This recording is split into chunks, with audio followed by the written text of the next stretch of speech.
नमस्कार बच्चों, मैं संगीता भालाराव मैडम कक्षा 7वीं बी और सी के बच्चों को गणित पढ़ा रही हूँ। देखो बच्चों, पिछले वीडियो में हम लोगों ने आधा घातांक इस पार्ट का शुरुआत की थी और इस पार्ट में हम लोगों ने उसका शुरुआत में आधार और घातांकित संख्या किसको कहा जाता है इसका अध्ययन किया था। और उसी तरह आधार जो घातांकित संख्या है उसका गुणनफल के रूप में किस तरह से लिखा जाता है, उसका मान किस तरह से ज्ञात किया जाता है, इसका भी अध्ययन किया था। उसी तरह प्रश्न संग्रह 26 में जो तालिका दी थी उसका भी अध्ययन करके हम लोगों ने उसको हल किया था। उसके बाद प्रश्न संग्रह 26 का ही दूसरा प्रश्न है मान ज्ञात करो।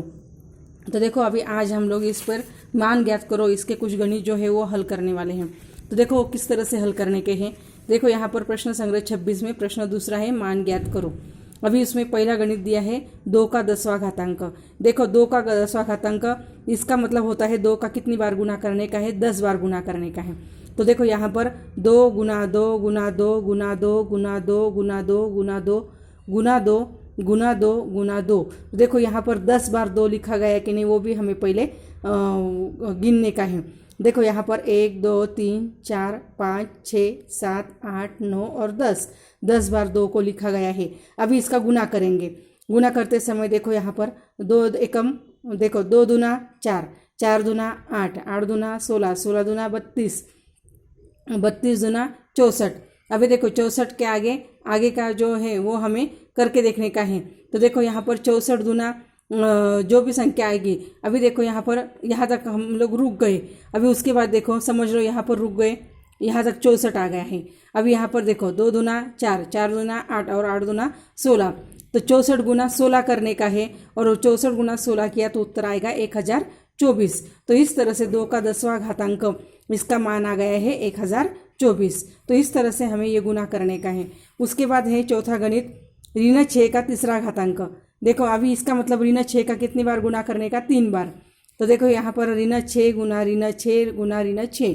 अभी देखो 6 छक 36 और 36 गुना 6 किया तो 216।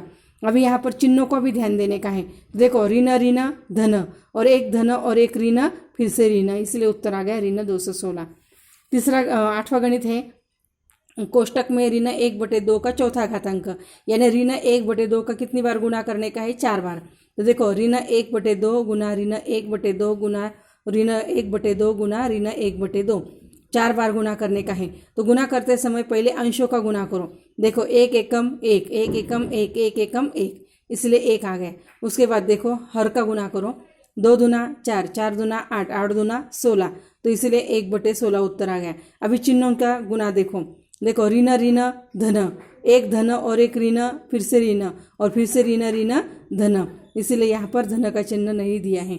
तो उत्तर आ गया 1/16।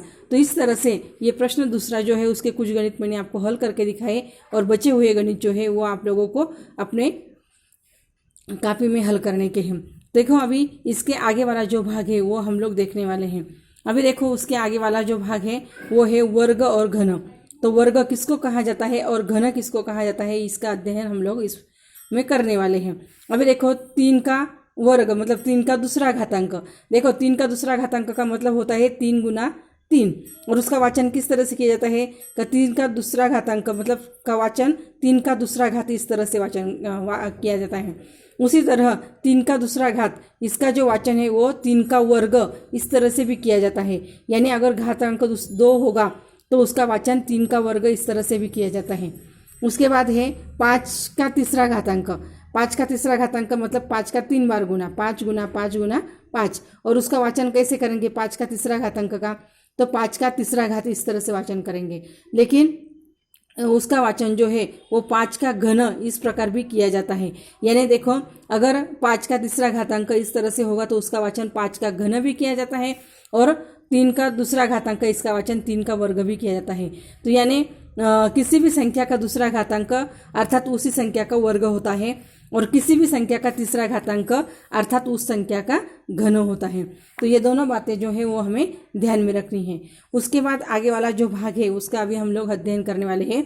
आगे वाला भाग है घातांक के नियम। अभी देखो घातांक का जो पहला नियम जो है वो हम लोग अभी यहाँ पर समझ लेने वाले हैं। देखो पहला नियम है घातांक का कि समान आधार वाली घातांकित संख्याओं का गुना किस तरह से किया जाता है। यानी समान आधार वाली घातांकित संख्याओं के गुणा का नियम। तो देखो ये नियम जो है वो किस तरह से वो हमें गणित के द्वारा समझ लेने का है। देखो पहला नियम है समान आधार वाली घातांकित संख्याओं के गुणा का नियम। अभी देखो यहाँ पर उदाहरण के द्वारा हम लोग यहाँ पर समझ लेंगे। देखो पहला उदाहरण दिया है 4 का दूसरा घातांक गुना 4 का तीसरा घातांक। अभी देखो यहाँ पर आधार समान है, समान आधार है, और यहाँ पर उनका क्या किया है, घातांकित संख्याओं का अभी गुना करने का है। ये दोनों घातांकित संख्या है, 4 का दूसरा घातांक और 4 का तीसरा घातांक, ये दोनों घातांकित संख्या है, उनका आधार समान है और उनका गुना किया गया है। तो ऐसे समय में उनके घातांक का क्या किया जाता है तो वो हम लोग देखने वाले हैं।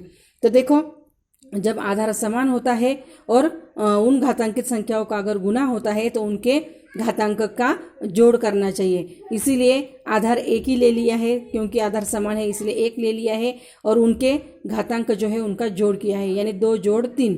तो देखो 4 का कितना आ गया, 2 जोड़ 3 कितना आ गया 5, इसलिए 4 का 5 घातांक। उसके बाद है दूसरा गणित ऋण 6 का तीसरा घातांक गुना ऋण 6 का चौथा घातांक।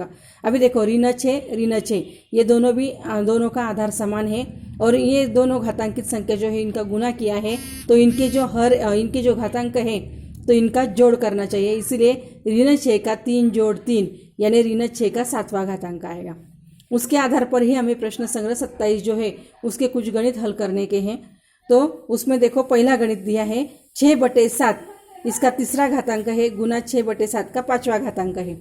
अभी यहाँ पर भी देखो ये दोनों भी घातांकित संख्या है, दोनों का आधार समान है, तो इनका गुना किया है, तो इनके घातांक का क्या करना चाहिए, जोड़ करना चाहिए। इसीलिए समान आधार होने के कारण एक ही आधार लेने का है 6/7, और उनका घातांक है 3 और 5, तो इसलिए 3 जोड़ 5, इसलिए उत्तर आ गया 6/7 का 8 घातांक।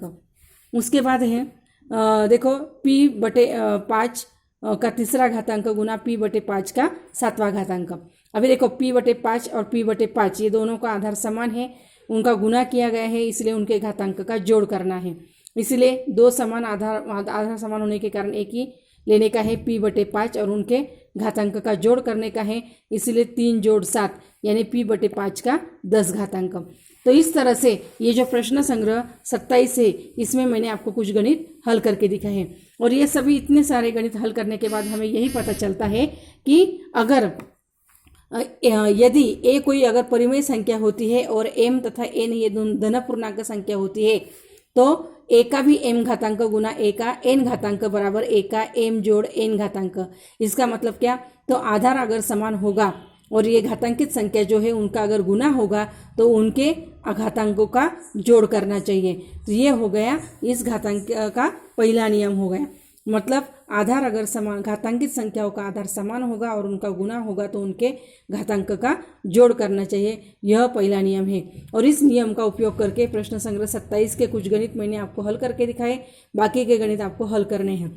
तो उसके पहले आप लोगों को यहाँ पर ये जो प्रश्न दूसरा है प्रश्न संग्रह 26 का, वो भी हल करना है। उसके बाद वर्ग और घन किसको कहते हैं तो ये भी आपको लिखने का है, उसके लिए आपको ये गणित भी लिखने के हैं। और उसके बाद आपको मैंने वीडियो में जो भी गणित बताए हैं तो ये सभी गणित दिखाए गए गणित आपको वीडियो देखकर लिख लेने के हैं, और उसके बाद प्रश्न संग्रह 27 के बचे हुए गणित हल करने के हैं। धन्यवाद।